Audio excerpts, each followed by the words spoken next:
வணக்கம். இது people English series. இந்த வீடியோல நாம மாடல்ஸ் கூட ப்ரொக்ரெசிவ் ஃபார்மை சேர்த்து எப்படி பேசணும் இல்லை எப்படி எழுதணும் அப்படின்னு கத்துக்க போறோம். பொதுவாக ப்ரொக்ரெசிவ் ஃபார்ம் இல்லை கண்டினியூஸ் ஃபார்ம் அப்படின்னா அதை எப்போ யூஸ் பண்ணுவோம்? ஒரு ப்ரெசன்ட் டென்ஸ்ல எடுத்துக்கலாம். ஒருத்தர் எங்க அப்படின்னு கேட்டா நமக்கு நல்லா தெரியும் அப்படின்றப்போ நம்ம அவர் தூங்கிட்டு இருக்கா இல்ல அவர் படிச்சுட்டு இருக்கார் இந்த மாதிரி நம்ம சொல்லுவோம். ஸோ ஹி இஸ் ரீடிங் இல்லை ஷி இஸ் ஸ்லீப்பிங் இந்த மாதிரி சொல்லுவோம். ஸோ இந்த மாதிரி பி வர்பையும் ப்ரெசன்ட் பார்ட்டிசிபலையும் சேர்த்து பேசுறது தான் நம்ம வந்து ப்ரொக்ரெசிவ் ஃபார்ம் அப்படின்னு நம்ம சொல்லுவோம்.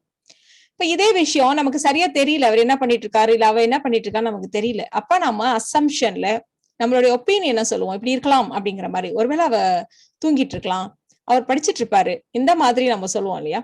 ஸோ இந்த மாதிரி சொல்றதுக்கு தான் நம்ம மாடல்ஸோட ப்ரொக்ரெசிவ் ஃபார்மை சேர்த்து சொல்ல போறோம்.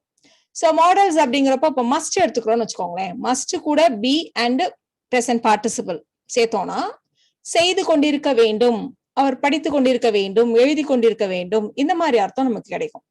இதே மாதிரி will கூட be and verb-ஓட ing, அதாவது will be coming, will be going இந்த மாதிரிலாம். இதுக்கு செய்து கொண்டிருப்பார், படித்து கொண்டிருப்பார், எழுதி கொண்டிருப்பார் இந்த மாதிரி மீனிங்ல தான் நம்ம will be and verb-ஓட ing எப்படி நாம யூஸ் பண்ணுவோம்.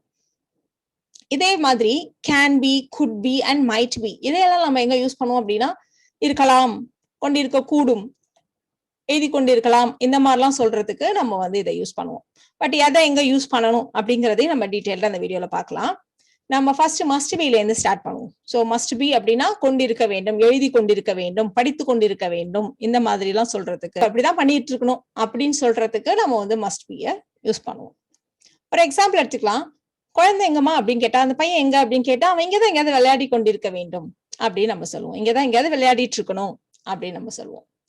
So he must be playing here somewhere, he must be playing here somewhere இங்கதான் எங்கேயோ விளையாடிட்டு இருக்கணும் அப்படின்னு நம்ம சொல்லுவோம். சோ இந்த இடத்துல வேண்டும் அப்படின்னு வருது பாத்தீங்களா, இதுக்காக தான் நம்ம வந்து must be playing அப்படின்னு நம்ம சொல்லியிருக்கோம். இதே மாதிரி ஏன் மாடியில ஒரே சத்தமா இருக்கு, ஏன் மேல ஒரே சத்தமா இருக்கு அப்படின்னா பசங்க எல்லாம் மேல பிராக்டிஸ் பண்ணிட்டு இருக்காங்கன்னு நினைக்கிறேன். சோ மேல அவர்கள் பிராக்டிஸ் பண்ணி கொண்டிருக்க வேண்டும், அதனாலதான் சத்தமா இருக்கு அப்படின்னு நம்ம சொல்றோம். சோ இதுதான் காரணம் அப்படின்னு நம்ம வந்து கன்ஃபார்ம் பண்ணி சொல்றோம். So they must be practising upstairs. So upstairs அப்படின்னா மேரஸா இருக்கலாம், இல்ல மேல வந்து ஒரு ஃப்ளோர் கட்டி இருக்கலாம், ரூமா இருக்கலாம், என்னவா வேணா இருக்கலாம். சோ ஜென்ரலா மேல அப்படின்னு சொல்றதுக்கு நம்ம அப்ஸ்டேர்ஸ் அப்படின்னு நம்ம சொல்லுவோம். இதுக்கு முன்னாடி எந்த ப்ரப்போசிஷனும் யூஸ் பண்ணக்கூடாதுங்கிறத கவனிச்சுக்கோங்க. சோ அவங்க மேல பிராக்டிஸ் பண்ணிட்டு இருக்கணும், அதனாலதான் சத்தமா இருக்கு அப்படின்னு நம்ம சொல்லுவோம். சோ வேண்டும் அப்படின்றதுனாலதான் நம்ம இங்க அகைன் மஸ்ட் பி யூஸ் பண்றோம். So they must be practising upstairs, that's why it's too noisy அப்படின்னு நம்ம சொல்றோம். சோ அதனாலதான் ரொம்ப சத்தமா இருக்கு. அவ ரொம்ப டல்லா இருக்கா, அவ எதையும் ரொம்ப யோசிச்சுட்டு இருக்கணும், அதான் அவ ரொம்ப டல்லா இருக்கா, ஒரே யோசனையாவே இருக்கா அப்படின்னு நம்ம சொல்றோம். So she looks dull, she must be thinking about something, எதை பத்தியும் அவ ரொம்ப யோசிச்சுட்டு இருக்கணும், அதான் அப்படி இருக்கா அப்படின்னு நம்ம சொல்றோம். சரி, இப்போ நாம நிறைய பாசிட்டிவ் சென்டென்ஸ் பார்த்தோம், ஒரு நெகட்டிவ் சென்டென்ஸ் பார்க்கலாம். நீ ரொம்ப அதையும் யோசிச்சுட்டு இருக்க கூடாது, அது வந்து உன்னுடைய ஹெல்த் ரொம்ப அஃபெக்ட் பண்ணும் அப்படின்னு நம்ம சொல்றோம். சோ இந்த மாதிரி சொல்றதுக்கு நம்ம வந்து should யூஸ் பண்ணா இன்னும் கொஞ்சம் நல்லா இருக்கும். So you shouldn't be overthinking about it. So இதை பத்தி ரொம்ப ஜாஸ்தியா திங்க் பண்ணாத, ஒரே விஷயத்த திரும்ப திரும்ப நம்ம யோசிக்கிறப்ப அது வந்து நம்மளுடைய ஹெல்த்தை அஃபெக்ட் பண்ணும். So you shouldn't be overthinking about it, it will affect your health. இப்ப நம்ம பார்க்க போறது will be and would be. இது கூட present participle சேர்த்து எப்படி சொல்றது. சோ இதை வந்து நம்ம செய்து கொண்டிருப்பேன், செய்து கொண்டிருப்பார் இந்த மாதிரிலாம் சொல்றதுக்கு தான் நம்ம will be and would be use பண்ணுவோம். பட் எங்க will be யூஸ் பண்ணணும், எங்க would be யூஸ் பண்ணணும், நம்ம ஏற்கனவே ஒரு வீடியோ போட்டிருக்கோம் will be and would be காக. அதுலயும் நம்ம இதை பத்தி சொல்லியிருக்கோம், நீங்க அந்த வீடியோவையும் செக் பண்ணுங்க. அவ இந்நேரம் தேர்வு எழுதி கொண்டு இருப்பாள். சோ எங்க அவ அப்படின்னு கேட்டா, அவ ஸ்கூல் போயிட்டா, அவ நேரம் எக்ஸாம் எழுதிட்டு இருப்பா அப்படின்னு நம்ம சொல்றோம். So she will be writing her exam. இப்போ would be எங்க யூஸ் பண்ணுவோம் அப்படின்னா, நம்ம என்ன நினைச்சோங்கிறத சொல்றப்ப, அதாவது பாஸ்ட் டென்ஸ்ல சொல்றப்போ, இல்ல ஏற்கனவே ஒருத்தவங்க சொன்னதை அடுத்தவங்க கிட்ட இன்டைரக்ட் ஸ்பீச்ல சொல்றப்போ நாம வந்து would be யூஸ் பண்ணுவோம். நான் நினைச்சேன் அவ எக்ஸாம் எழுதிட்டு இருப்பான்னு அப்படின்னு சொல்றோம் நம்ம. I thought she would be writing her exam. So இந்த இடத்துல பாஸ்ட் டென்ஸ்ல சொல்றதுக்கு தான் நம்ம வந்து would be யூஸ் பண்ணிருக்கோம்.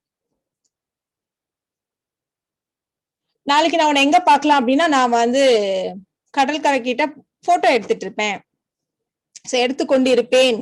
So I will be taking photos by the seashore. So அங்க கடல் பக்கத்துல பீச் ஓரமா அப்படி சொல்றதுக்கு தான் நம்ம by the seashore அப்படி சொல்றோம்.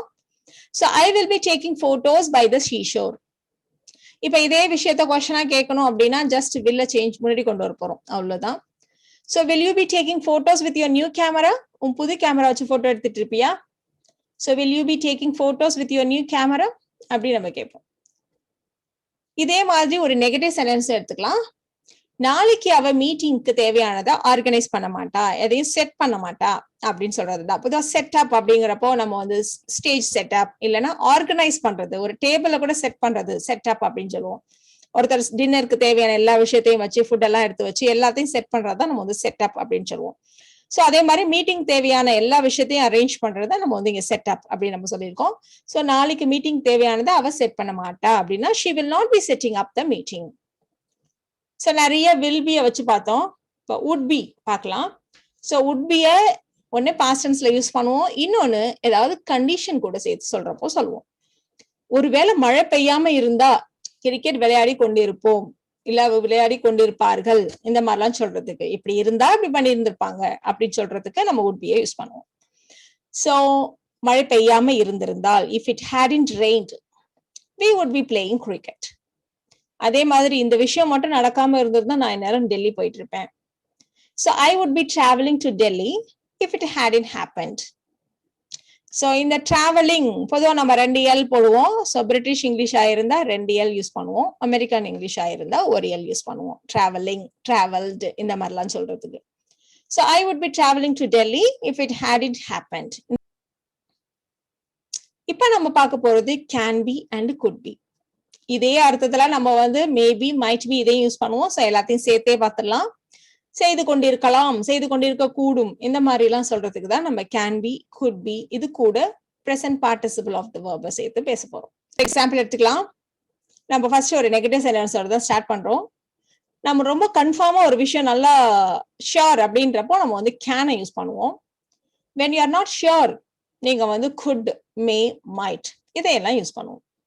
ஒரு பையன் எங்கன்னு கேட்கிறோம், அவன் தூங்கிட்டு இருக்கான் அப்படின்னா சான்ஸே இல்லை, அவன் இவ்வளவு நேரம் தூங்கிட்டு இருக்க முடியாது, முழிச்சிருப்பான், போய் பாரு அப்படி சொல்றோம் இல்லையா. சோ அவன் இன்னும் தூங்கி கொண்டிருக்க முடியாது. So he can't be still sleeping. So இந்த இடத்துல நம்ம கன்ஃபார்மா இவ்வளவு நேரத்துக்கு அவன் தூங்கிட்டு இருக்க மாட்டான் அப்படின்றதுனாலதான் நம்ம வந்து he can't be still sleeping அப்படின்னு நம்ம சொல்றோம். ஏன் இன்னும் ரூம்ல லைட் எரிஞ்சிட்டு இருக்குன்னா அவன் நைட் ஃபுல்லா படிச்சுட்டு இருக்கான் போல இருக்கு. இந்த இடத்துல ஷியோரா இல்ல, நம்மளுடைய அசம்ஷன் ஒரு 50% விட கம்மியான ஷியோரா தெரியாது அப்படின்னா அந்த சமயத்துல நம்ம வந்து குட் இல்லைன்னா மைட்டை யூஸ் பண்ணலாம். So he could be studying all night long. ஒருவேளை அவன் வந்து படிச்சுட்டு இருக்கான் போல இருக்கு, அந்த மாதிரி சொல்றதுக்கு he could be studying all night long. all night long அப்படின்னா நைட் ஃபுல்லா அப்படின்னு சொல்றதுக்கு தான் நம்ம வந்து all night long அப்படி யூஸ் பண்ணிருக்கோம். இதே விஷயத்த நம்ம குட்டுக்கு பதிலா மைட்ட கூட யூஸ் பண்ணலாம். So he might be studying all night long. ஒருவேளை நைட் ஃபுல்லா படிச்சுட்டு இருக்கான் போல இருக்கு, அதான் லைட் எரிஞ்சுட்டே இருக்கு அப்படின்னு நம்ம சொல்றோம். அதே மாதிரி ரொம்ப லேட் ஆயிடுச்சு, அவங்க வர்றதுக்கு வாய்ப்பு இல்லை. ஸோ இந்த இடத்துல அகைன் ஒரு நெகட்டிவ் சென்டென்ஸ். ஸோ நம்ம வந்து ஷியோரா இல்ல, 50% விட கம்மியான பாசிபிலிட்டி தான் ஒரு விஷயத்துக்கு இருக்கு அப்படிங்கிறப்போ நம்ம வந்து குட், மே, மைட் யூஸ் பண்ணலாம்னு சொன்னோம். ஸோ இந்த இடத்துல நம்ம வந்து வராமல் போகலாம், ரொம்ப லேட் ஆயிடுச்சு, இதுக்கு மேல அவங்க வர்றதுக்கு வாய்ப்பு இல்லை அப்படிங்கிற மாதிரி நம்ம அசம்ஷன்ல சொல்லணும் அப்படின்னா அந்த இடத்துல நம்ம பொதுவா நெகட்டிவ்ல மைட் யூஸ் பண்ணுவோம். So it's already late, they might not be coming, ஒருவேளை அவங்க வராம போகலாம் அப்படிங்கிற மாதிரி. நம்ம கொஸ்டினா சொல்லணும்னு வச்சுக்கோங்களேன், நம்ம வந்து குட் யூஸ் பண்ணுவோம். ராமன் நேரம் படிச்சுட்டு இருப்பானா அப்படின்னு கேட்கறதுக்கு இந்த இடத்துல நம்ம மேவோ மைட்டோ யூஸ் பண்ண முடியாது. ஸோ நம்ம ஒரு டவுட் தான் நமக்கு படிச்சுட்டு இருப்பானாங்கிறது. ஸோ படிச்சுட்டு இருப்பானா அப்படின்னு ஒரு டவுட்டா கேட்கிறப்ப நம்ம வந்து குட் யூஸ் பண்றோம். So good Ram B studying now, என்ன படிச்சுட்டு இருப்பானா அப்படின்னு நம்ம கேட்கிறோம். ஸோ பாசிபிலிட்டிஸ் ரொம்ப கம்மியா இருக்க இடத்துல நம்ம மே, மைட் அண்ட் குட்டை யூஸ் பண்ணுவோம். பாசிபிலிட்டிஸ் கொஞ்சம் ஜாஸ்தியா இருந்துச்சு அப்படின்னா நம்ம கேனை யூஸ் பண்ணுவோம். ஸோ இந்த வீடியோல நாம can, good, May, might, will, would and must இது கூட எல்லாம் ப்ரொக்ரெசிவ் ஃபார்மை சேர்த்து எப்படி பேசுறது அப்படின்னு கத்துக்கிட்டோம். இந்த வீடியோ உங்களுக்கு யூஸ்ஃபுல்லா இருக்கும்னு நினைக்கிறேன். Thank you so much.